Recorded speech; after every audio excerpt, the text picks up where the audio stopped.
When we talk about divine law, what are we really talking about? Like, what are the absolute essentials, the bare minimum for a belief system to even qualify as a divine law?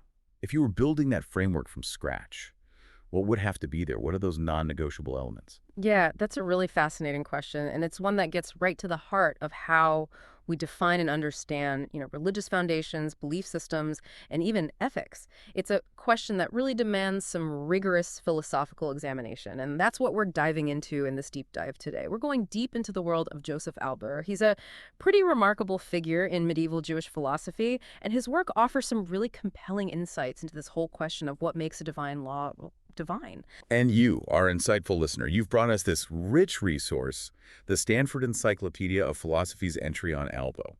It's an incredible opportunity to really unpack how this brilliant thinker wrestled with, like, the very principles underpinning religious belief. And for someone like you, someone interested in the underlying structures of thought and how ideas evolve over time, Albo's work is a fascinating case study in how history shapes philosophy. I think you hit the nail on the head there. Right. Albo wasn't just theorizing in a vacuum, he was very much a product of his time. And his attempts to define these essential principles of divine law, they're really intertwined with the specific challenges and intellectual currents of 15th century Spain. Okay, so let's get into it. To understand Albo's project, we need to understand his world. Right. I mean, we have to start with the basics. Joseph Albo, he lived roughly from 1380 to 1444, so we're talking about the 15th century.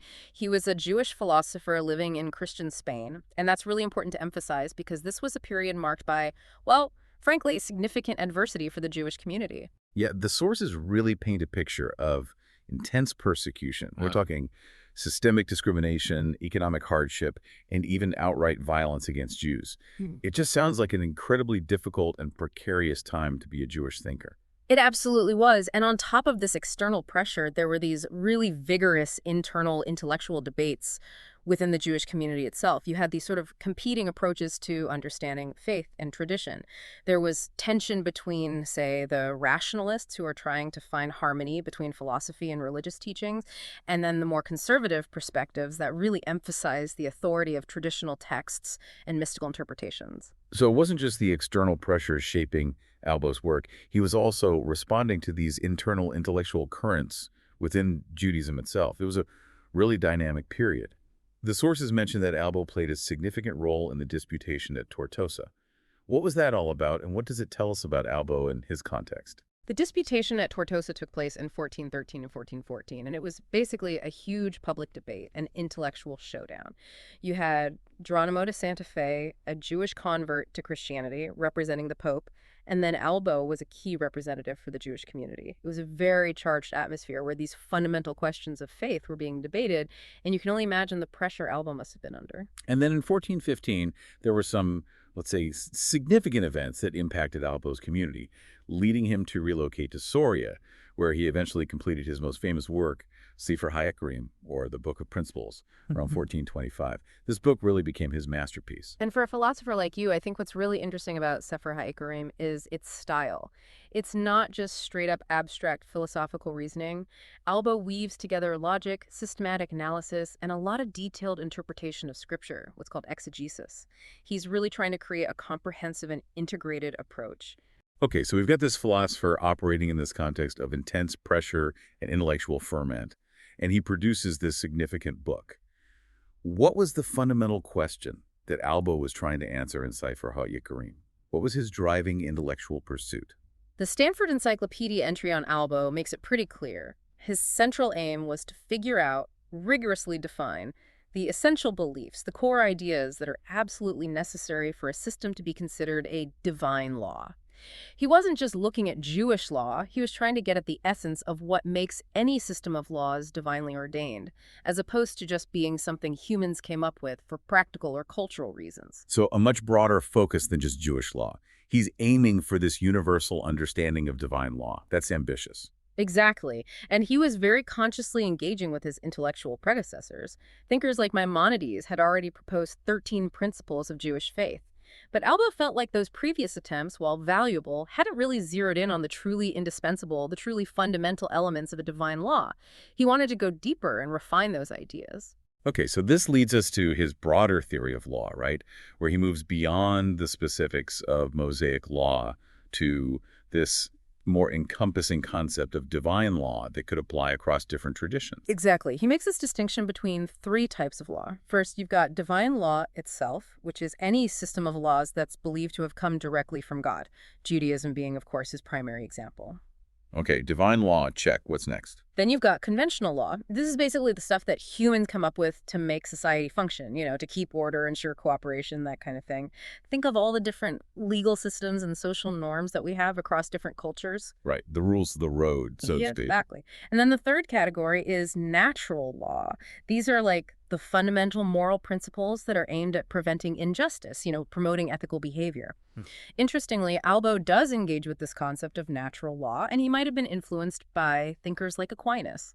But scholars generally agree that it wasn't like a central pillar in his overall framework for defining divine law. Okay, so three categories of law, each with its own purpose and source. But the big question is, how do you determine which of these competing claims of divine origin is actually legitimate? How do you sort out the true divine law from the false ones? That's the crux of it, especially in Albo's context, where interreligious dialogue was so prominent. And he lays out two key criteria. First, he says that the beliefs within a true divine law can't contradict any of the fundamental principles of divine law itself, which, of course, he goes on to define. So internal consistency is key. And second, there has to be undeniable proof that the messenger who delivered these laws was actually a credible source, like a genuine prophet. It makes sense. You need both a coherent set of beliefs and a trustworthy source for those beliefs if you're going to make the claim of divine authority. The sources also bring up an interesting point made by the scholar Lasker about the role of philosophy in all of this. Can you unpack that a bit for us? Sure. You might think that, in these kinds of debates, philosophy would be used to try and prove the truth of your own religious beliefs, right? But Lasker suggests that Albo's use of philosophy is actually more about negating other viewpoints, specifically those that contradict fundamental logical principles. So, in a sense, instead of trying to prove that Judaism is true, Albo is using philosophy to point out the inconsistencies in other systems, like Christianity, to show that they can't be divine law because they don't hold up logically. It's a subtle but important distinction in his strategy. That's a really interesting point. It's less about proving your own beliefs and more about using reason to kind of expose the weaknesses in competing claims. It's a very, I don't know, it's almost a defensive strategy in a way. Okay, so with all that said, what are Albo's core principles of divine law? What does he boil it all down to? He gets it down to just three: existence of God, revelation, which in the context of Judaism specifically refers to the divine origin of the Torah, but the concept itself is applicable to any religion claiming divine revelation. And finally, reward and punishment, meaning that there's divine providence, like God's actively involved in the world, and that actions have consequences, justice is meted out. Only three. That's a pretty significant reduction compared to Maimonides' 13 principles. So for Albo, these are the non-negotiables, the absolute bedrock. If you don't have these, you can't even talk about divine law. Right. And that's what I think is so powerful about Albo's approach, especially if you're thinking about it from a philosophical perspective. He's stripping it down to the bare essentials, saying that everything else, all the other beliefs and practices, while they might be important within a specific religious tradition, they're ultimately secondary. They flow from these three core principles. And if you deny any of these, the whole thing falls apart. It's a very bold and really thought-provoking approach. It definitely makes you think about what's truly essential to a belief system. And from these three principles, Albo then develops a more detailed structure, right? The sources mention something about roots that branch out from these principles. Yeah, that's right. He takes these three big ideas and develops them into 8 roots, which basically provide more specific content and kind of flesh out those general principles. Think of it like the principles are the trunk of a tree, and the roots are the big, strong supports that come out from that trunk. Okay, so let's walk through these roots. What kind of ideas branch out from the principle of the existence of God? Well, from the existence of God, Albo gets 4 roots. First, God is one, meaning there's only one God. Second, God is incorporeal, meaning God doesn't have a physical body. Third, God is independent of time, meaning God is eternal, not bound by time. And finally, God has no imperfections, meaning God is perfect in every way. What about the second principle, the revelation of the Torah? What are the roots there? From Revelation, he gets 3 more roots. First, God has perfect knowledge, which is necessary for God to be able to reveal anything to us. Second, prophecy is the means by which this revelation happens. God communicates through prophets. And third, the prophet who delivers the revelation has to be authentic, genuinely appointed by God. In Judaism, this refers to Moses. Makes sense. So we've got 7 roots so far. What about the last one? Reward and punishment.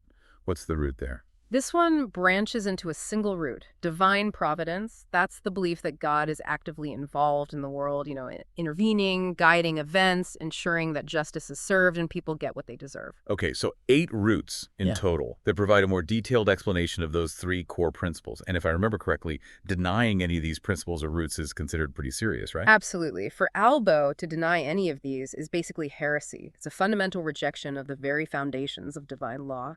But then he introduces another layer, another category of beliefs, the branches. Branches. Okay, how do these branches fit into the picture?